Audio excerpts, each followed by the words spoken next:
Dans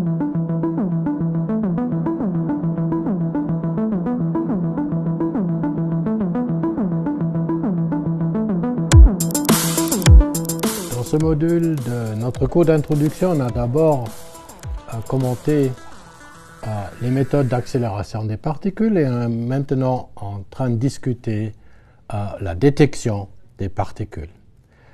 Dans cette vidéo et la prochaine, nous discuterons les techniques de détection des particules chargées. En premier, on parle des détecteurs d'ionisation en général et ceux à gaz en particulier. La détection des particules chargées se base sur l'ionisation et excitation du matériau. Alors, les détecteurs d'ionisation détectent le passage d'une particule chargée en mesurant la charge totale des électrons et ou des ions qui ont été créés par l'ionisation du matériau. Ce matériau peut être un gaz, un liquide ou même un solide.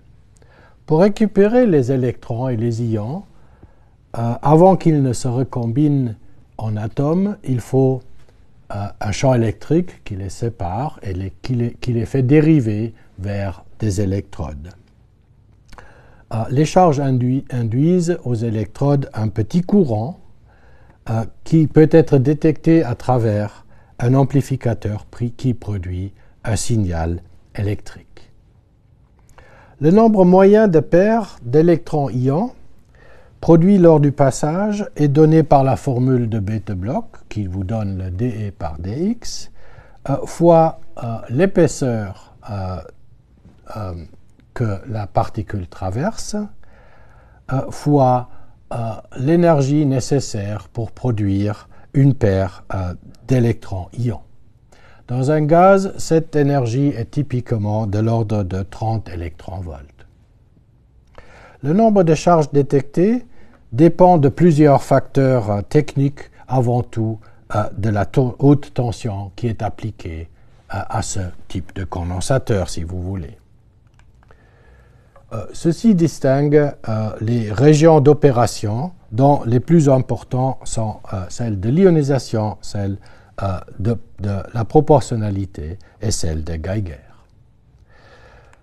Dans la région d'ionisation, quand la tension est assez grande pour empêcher la recombinaison, les charges d'ionisation dérivent presque toutes vers les électrodes.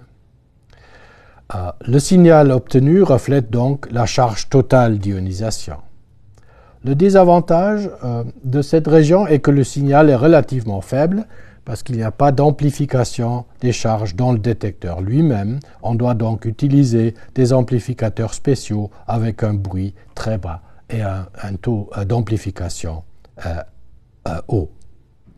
L'avantage est qu'il y a une excellente résolution d'énergie et une très bonne linéarité avec l'énergie perdue par la particule. L'utilité de cette région est dans les chambres à ionisation, par exemple les chambres à gaz, à argon liquide, que l'on peut utiliser pour mesurer l'énergie à basse énergie des particules. Les détecteurs de silicium et germanium, dont on parlera dans la prochaine vidéo, travaillent aussi dans cette région d'ionisation. La prochaine région importante est la région dite proportionnelle. Là, le champ est suffisamment haut, de l'ordre de 10 puissance 4 volts par centimètre, pour ne pas juste transporter les charges, mais pour les multiplier par des ionisations dites secondaires, c'est-à-dire que les particules, les ions et les électrons sont suffisamment accélérés pour produire de l'ionisation eux aussi. Le facteur d'amplification est donc grand parce qu'il est produit par une amplification exponentielle du nombre d'électrons et d'ions, c'est-à-dire on peut arriver à des facteurs d'amplification de l'ordre de 10 puissance 4 à 10 puissance 8. Ceci veut dire que l'on peut travailler avec une amplification électrique moins importante et on a un bruit quand même très bas. Le désavantage est que la précision en énergie est moins bonne que dans la région d'ionisation, à cause des fluctuations dans le processus d'amplification qui est exponentiel, donc victime des fluctuations.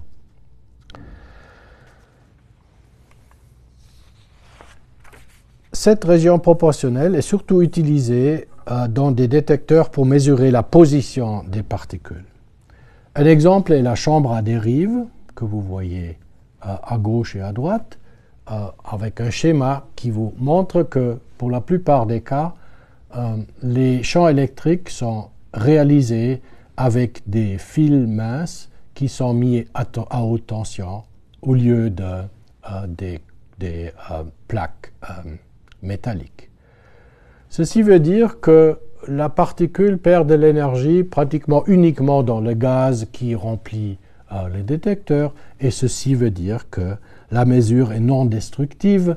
La particule sort d'un tel détecteur avec pratiquement la même énergie avec laquelle elle est entrée. Les fils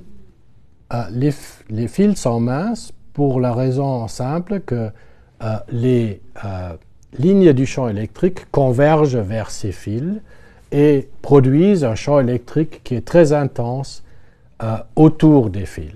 Ceci permet d'obtenir des grands facteurs d'amplification, bien que le champ électrique à l'intérieur du volume de la chambre est relativement peu important.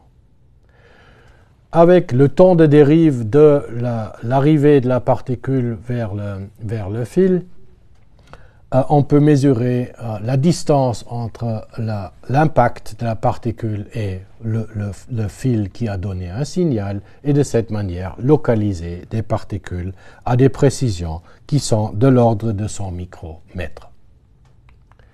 On réalise avec cette technique des chambres relativement importantes, celle-là à gauche a un diamètre d'à peu près 1 mètre et une longueur d'à peu près 1,50 m. À droite, vous voyez le résultat d'une telle mesure en vert, les impacts qui ont été mesurés par l'électronique de collection de données et qui accompagnent la trajectoire des particules dans un champ magnétique qui permet de mesurer leur impulsion. Ceci s'appelle un spectromètre et on va parler de cela dans la vidéo 3.10.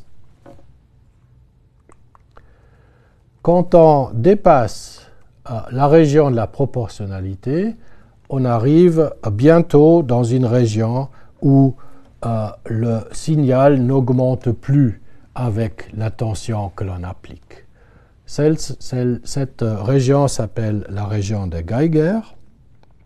Il y a une avalanche d'électrons libres qui est produite, qui cause même une sorte de gerbe électromagnétique, c'est-à-dire qui va aussi produire des photons qui vont faire renforcer le signal en faisant un effet photoélectrique sur l'anode. Ces avalanches vont se développer très rapidement et vont même faire une décharge audible. Ceci est le principe du compteur Geiger que vous connaissez peut-être. Je vous en montre un exemple ici. C'est un compteur Geiger conventionnel qui va émettre un signal audible quand il y a une source de radiation qui s'approche. Cette source de radiation, en l'occurrence, est une vieille montre qui a des chiffres qui sont rehaussés en phosphore radioactif qui émet une radiation bêta. Alors, cette déclenche causée dans la région Geiger s'arrête quand il y a saturation du champ électrique autour du fil au milieu du compteur. Alors, il y aura un temps mort qui va limiter le taux de comptage que l'on peut faire avec un tel un tel compteur. Si on augmente encore le champ électrique, on va causer un court-circuit parce qu'on va ioniser toute une région entre la cathode et l'anode et un courant plus important va être causé.